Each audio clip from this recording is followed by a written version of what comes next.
நாங்கள் சொல்ல தெளிவாக இருக்கோம் அப்படின்னு சொன்னார். இப்போ நாங்கள் எப்படி பரப்பிட்டோமோ அப்படியே இருக்கோம் அப்படின்னு சொன்னார். இப்போ எப்படி பரப்பிட்டீங்க?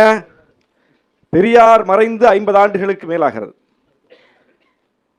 பெரியார் பேசினார் என்றால் எப்போ பேசியிருப்பாரு? இறக்கிறதுக்கு முன்னாடி தானே பேசியிருப்பாரு. இறந்த பிறகு வந்து பேசியிருக்க முடியாதுல்ல. அப்போ அவர் எதை பேசினாலும், எதை எழுதினாலும், எதை செயல்படுத்தினாலும் எப்போ? அவர் இறக்கிறதுக்கு முன்னாடி. அப்போ இறந்து 50 ஆண்டுகள் கடந்து விட்டது. 50 ஆண்டுகளுக்கு முன்னால் அவர் பேசியவை எழுதியவை என்பது நிரூபிக்கப்பட்டு விட்டது. அது ஆய்வு செய்யப்பட்டு விட்டது. எல்லாமே தெரிஞ்சது.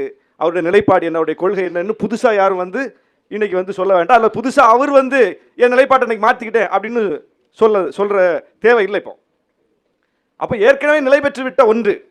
அந்த பெரியாரைத்தான் நீங்கள் என்ன சொன்னீர்கள்? எங்களின் வழிகாட்டி என்று சொன்னீர்கள். அவருடைய 49வது நினைவு நாள் பாருங்க.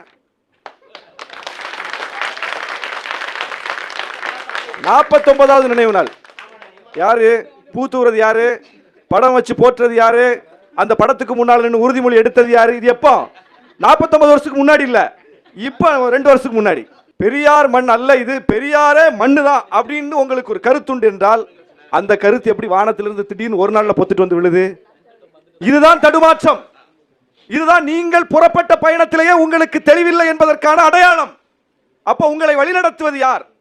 உங்களை வழிநடத்துவது ஒரு உள்வாங்கிக் கொண்ட சித்தாந்தமாக இருந்தா இந்த சித்தாந்த தடுமாற்றம் வராத. நீங்க தான் வழிகாட்டின்னு சொன்னீங்க. வழிகாட்டின்னு சொன்னதற்கு என்ன அடிப்படை?